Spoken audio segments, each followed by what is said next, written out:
اللہ اکبر سبحان اللہ الحمدللہ استغفر اللہ نحمدہ و نصلی علی رسولہ الکریم اما بعد اعوذ باللہ من الشیطان الرجیم بسم اللہ الرحمن الرحیم۔ ذکر، شکر اور صبر کے سلسلہ گفتگو کا آج تیسرا موضوع ہے صبر۔ اس میں بھی میں نے حسب معمول پہلے قرآن حکیم کو سامنے رکھا، اس کے بعد احادیث مبارکہ ہیں، پھر باقی بات ہے۔ اللہ نے بہت سی جگہ فرمایا کہ جو میرے شکر گزار بندے ہیں میں ان کو داخل جنت کروں گا، اور جو صبر کرنے والے ہیں وہ تو میرے ساتھ ہوں گے، میت اللہ میں ہوں گے، اللہ کے ساتھ ہوں گے۔ اللہ کہتا ہے میں صبر کرنے والوں کے ساتھ ہوں۔ صبر کا معاوضہ اللہ، شکر کا معاوضہ جنت۔ تو عبادت میں، انسانی رویوں میں، اس کی زندگی میں جتنے بھی طریقہ ہے عبادت ہیں،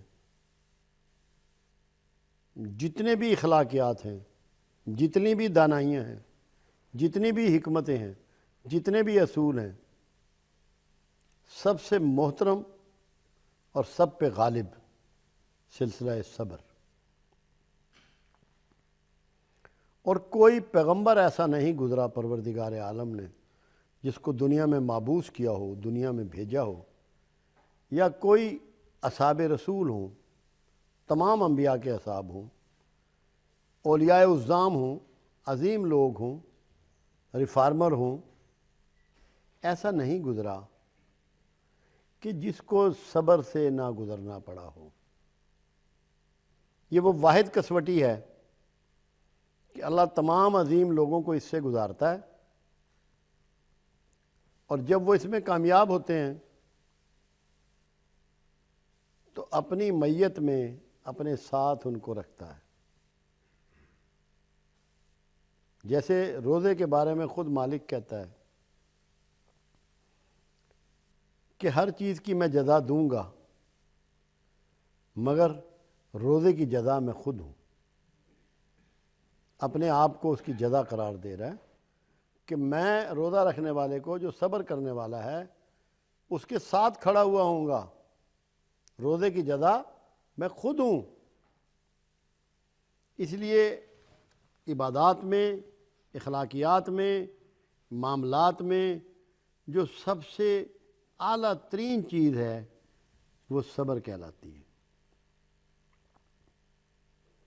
اب آج ہمارا معاشرہ جو مختلف مسائل کا شکار ہے، پریشانیوں میں گھرا ہوا ہے، جہاں دیگر خرابیاں ہیں، مگر سب سے بڑی وجہ یہ ہے کہ ہمارے معاشرے سے صبر نکل گیا۔ اگر اگلی گاڑی رک گئی ہے تو ہم ہارن ہی ہارن دیے چلے جاتے ہیں، اتنا سا بھی صبر نہیں کرتے کہ کوئی وجہ ہی تو ہوگا جو یہ گاڑی رکی ہے۔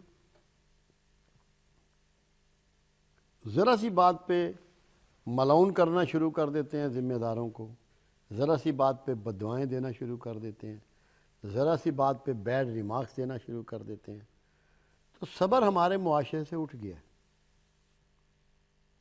پروموشن میں دیر ہو جائے تب بے صبرے، نوکری ملنے میں دیر ہو جائے تب بے صبرے، بیٹے یا بیٹی کی شادی نہ ہو تب بے صبرے، ان کے کوئی کاروبار میں بہتری نہ ہو تب بے صبرے۔ یعنی کہ ہم نے اپنی زندگی کا وتیرہ بنا لیا بے صبرا پن، ہر وقت پریشان، بھاگے پھرتے ہیں، تعویذ کراتے ہیں، پیروں کے پاس جاتے ہیں، اللہ والوں کی جستجو اور تلاش میں لگے رہتے ہیں، مختلف ہیلے وسیلے، صبر سے نہیں بیٹھتے، برداشت نہیں کرتے۔ میں ایک دن، بہت پرانی بات ہے، پروگرام دیکھ رہا تھا، انہوں نے امرتسر کا ایک ڈاکومنٹری بنائی۔ وہاں ایک ہنومان کا مندر ہے۔ جو لوگ جن کے ہاں بیٹا نہیں ہوتا، بیٹے کی منت ماننے وہاں آتے ہیں، اور منت یہ مانی جاتی ہے کہ جب بیٹا ہو جائے گا تو اس کو بندر کی شکل میں بنا کے ناچتے ہوئے ہر سال وہ یہاں لایا کریں۔ وہ دکھا رہے تھے کہ چھوٹے چھوٹے بچے ناچتے ہوئے، ان کی پونچھیں انہوں نے لگائی ہوئی ہیں، کان بندر کی طرح لگائے ہوئے ہیں، کھال پہنائی ہوئی ہے، تو آ رہے ہیں بے شمار ڈھول کی تھاپ پہ ہنومان کے دیوتا کے مندر کی جانب۔ انہوں نے کیمرہ مارا، انہوں نے کہا یہ مسلمان لوگ بھی آ رہے ہیں۔ کیمرہ مارنے کے بعد انہوں نے بتایا کہ یہ مسلمان لوگ ہیں جو آ رہے ہیں اپنے بچوں کو بندر بنا کے یہاں ہنومان کے مندر میں۔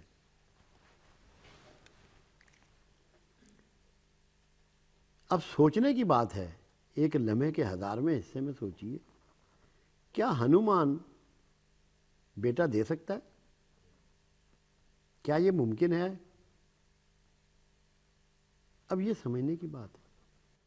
بیٹا تو ہونا ان کا مقدر تھا، وہ وقت اس کا طے تھا۔ بے صبرے پن کا مظاہرہ کیا، ہنومان کے مندر میں چلے گئے، ایمان سے غارت ہو گئے۔ اور اگر صبر کرتے تو بیٹا تو ہونا ہی تھا، وہ تو اللہ نے دینا تھا، اللہ نے پروگرام بنایا ہوا تھا۔ بے صبرے پن کی وجہ سے ایمان گوا بیٹھے۔ ایمان جیسی نعمت جو چیز جس سے گم جائے اس کو بے صبرا پن کہتے ہیں۔ تو ہم لوگ یہ نہیں کرتے، ایسے ایسے کام کرتے ہیں اولاد کے چکر میں کہ اللہ ما الحفیظ، صبر نہیں کرتے کہ اللہ نے اگر مقرر کیا ہے کہ پروردگار عالم کلیمنٹ ہے، وہ تو کہہ رہا ہے جس کو چاہوں بیٹے دوں، جس کو چاہوں بیٹیاں دوں، جس کو چاہوں دونوں دوں، جس کو چاہوں دونوں نہ دوں۔ اور ہم بھاگے پھرتے ہیں، ہمیں نہیں معلوم کہ اللہ کا پروگرام ہے یہ۔